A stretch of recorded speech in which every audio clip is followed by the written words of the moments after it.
My name is Mira, and I've always known I wasn't like the other kids at Ridgeview Primary. When my classmates talk about becoming YouTubers, influencers, or pilots or software engineers, I tell them I want to work in suicide prevention. Some kids laugh, some look confused, some ask why anyone would choose a profession like that. I don't argue with them. Already know why. My story began long before I was born, in the mountains near Asheville, North Carolina, where my parents grew up, where my grandparents lived, and where one difficult day almost sent my mother's life in a very different direction. Before she became my mom, Alara Hayes was a soldier, disciplined, focused, and strong in the way people become when they've learned how to keep moving no matter what. She enlisted straight out of high school and spent years overseas. Despite marrying her heartthrob, she continued to serve gallantly, holding on to one simple thought, that when she finally came home, the life she'd been waiting for would still be there. It wasn't. While she was away, her marriage quietly fell apart. By the time she returned, exhausted and hopeful, everything she thought was stable had changed. The future she imagined no longer existed. Her husband was with her best friend, and they were expecting their first child. What followed wasn't loud or dramatic. It was quiet, heavy, and confusing. She came back to Asheville feeling untethered, unsure of who she was without the uniform, without the marriage, without the plan she'd carried for years. One morning, she went for a long walk in the mountains, hoping the familiar paths would clear her head. Asheville is beautiful. Old stone bridges, winding roads, trees that seem to breathe with you. But even beautiful places can feel lonely when you're lost inside yourself. In the mountainous North Carolina, there's a place called Helen's Bridge. Legend says it's a place where people go when their grief becomes too heavy to carry. My mother stood there, feeling a strange kinship with that legend. She wasn't afraid. She was just finished. Hey, don't just stand there like a statue. Come help me with these bags before my arms fall off. That was the voice of Mrs. Alden. Too crooked, too impossible to ignore. She was small, sharp-eyed, and stubborn in the way only people who've lived a long time can be. She had grocery bags looped over her arms, a cane tucked under one elbow, and no patience for hesitation. My mom tried to ignore her, but Mrs. Alden was relentless. Against her own will, my mom stepped in to help. Mrs. Alden's house sat in a quiet Asheville neighborhood, a little blue cottage with wind chimes that sang in the breeze. Though the yard was overgrown, the porch was cluttered with potted plants and mismatched chairs. It felt lived-in, warm, stubbornly alive. Inside, the house smelled like cinnamon and old books. "Sit," Mrs. Alden ordered. "You look like you haven't eaten since the war." Mom opened her mouth to protest, but the old woman shoved a plate of toast and a mug of steaming tea in front of her. "Eat." And somehow she did. As they talked, Mrs. Alden studied her with those sharp, knowing eyes. "You're Marlene Hayes' daughter, aren't you?" she said suddenly. Mom froze. "You knew my mother?" she asked. "Knew her," Mrs. Alden said with a chuckle. "Honey, I taught your mother how to bake biscuits that didn't taste like roofing tiles. She was a good woman. You look just like her when you're trying not to cry." Mom's throat tightened. "She passed away years ago," he said. "I know," Mrs. Alden said softly. "I went to the funeral. You were overseas." Silence settled between them, heavy but not suffocating. Then the old woman added, "You look lost, child. And not the kind of lost a map can fix." Mom stared at her hands. I don't know what I'm doing anymore."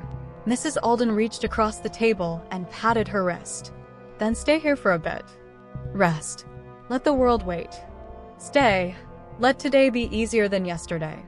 Mom didn't plan to stay, but she didn't leave either. She woke to the sound of coughing, deep, rattling, and frightening. She found Mrs. Alden slumped in her armchair, pale and sweating. Without hesitation, Mom rushed her to the hospital. When she had the chance to talk to Mrs. Alden after the doctor had attended to her, Mrs. Alden said, pretty dramatically, that she was worrying about how to mow her lawn. "It looks like a jungle out there," she added. Mom stared at her. "Your lawn, Mrs. Alden? That's all you needed to fall ill. Don't judge me. Some people worry about bills. I worry about grass." Despite everything, Mom laughed. It was the first real laugh she'd had in months. "I'll mow it," she told Mrs. Alden. Mrs. Alden brightened instantly. "Good. Then I can stop being ill today." The next morning, Mom was halfway through mowing when a car pulled into the driveway. Out stepped Caleb Rowan, a man she hadn't seen since high school. He was taller now, with warm brown eyes and a calm, steady presence. He wore a paint-splattered shirt, the kind artists or gallery workers wore, and looked pleasantly surprised to see her. "Alara, is that really you?" She wiped sweat from her forehead. "Caleb? Wow, it's been years." They talked for a long time, about Asheville, about their parents, about the years that had passed. It turned out that Mrs. Alden was his big aunt, and he had come because the doctor who was a friend had informed him about the old woman's illness. Caleb told her he managed a thriving art gallery in Johnson City, Tennessee. He spoke with passion, his hands moving animatedly as he described exhibitions and artists, and the joy of creating spaces where people could feel something. Mom found herself listening, really listening, for the first time in a long time. At lunch, Mrs. Alden announced, "Alara needs a job." Mom nearly dropped her fork. "I do not." Caleb raised an eyebrow. "Actually, the gallery is expanding," he said. "We need someone who's organized, disciplined, and good under pressure. A soldier fits that perfectly." "I'm not," Mom started to say, but Mrs. Alden cut her off. "If you take the job, I promise I won't scare you with any more hospital visits," she said to Mom. "That's not how illness works," Mom muttered. "Don't argue with an old woman," Mrs. Alden said. "We're fragile and manipulative." Caleb laughed. "She's not wrong," he said. Mom looked between them. Caleb's warm smile, Mrs. Alden's determined stare, and something inside her shifted. "Fine," Mom said. "I'll try it." Moving to Johnson City felt like stepping into a new chapter. The mountains followed her there, but they felt different. Less like walls, more like guardians. Working with Caleb was unexpectedly easy. He was patient, thoughtful, and had a way of making her feel grounded. He never pushed her to talk about her past, but he listened when she chose to. Slowly, she began to heal. Slowly, she began to hope. And slowly, she fell in love. Years later, she built a successful security company. People saw her confidence, her success, her strength. They didn't see the moment when a stranger's voice interrupted her loneliness and reminded her she mattered. I exist because of that interruption. Mrs. Alden passed away peacefully years ago, but we still visit her old house whenever we're in Asheville. The wind chimes still sing. The garden still grows wild. She didn't save my mother with speeches or grand plans. She saved her by noticing her, by talking, by making her see she was needed, by giving her one ordinary reason to stay connected, and by showing her there was a lot more good she was capable of.